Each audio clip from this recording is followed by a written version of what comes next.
Blood's a Rover is my ultimate masterpiece. It's the third and concluding volume of my Underworld USA trilogy. Volume 1, American tabloid Time Magazine's novel of the year 1995, covered 1958 to 1963. Volume 2, The Colt 6000, the full tumult of the American 60s. Blood's a Rover, the greatest of the three books, goes 68 to 72. This book starts in the bad summer of 1968. We got riots at the Democratic Convention in Chicago.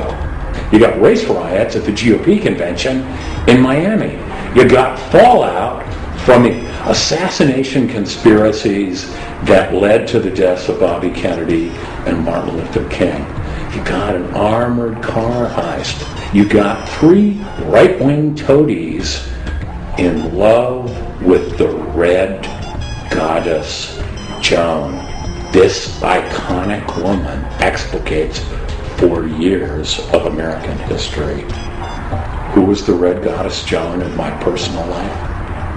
That woman, in reality, named Joan, left me reamed, steamed, and dry cleaned, tied, dyed, swept to the side, screwed, glued, tattooed, and bafangooed.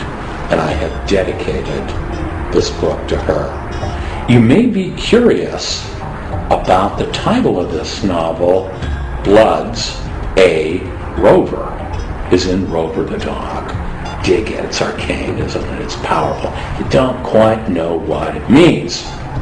Let me put this in perspective for you. It's a quote from a poem by A.E. Housman. Let me recite it to you now. Clay lies still, but blood's a rover. Breath's aware that will not keep.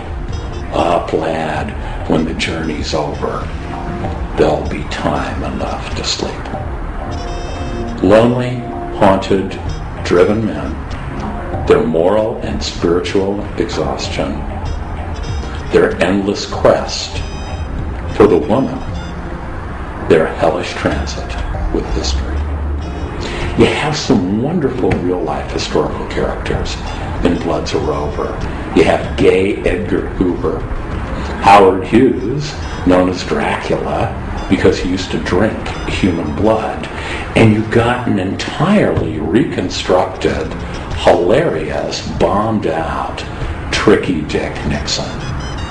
These fools rub shoulders and other body parts with an unalloyed cast of peepers, prowlers, pederast pedants, panty sniffers, punks, and pimps. 68 to 72 America, it was a wild ride. I am grateful to have survived the era, to be able to write it for you, my beloved readers, and Alfred A. Knopf, my beloved publisher.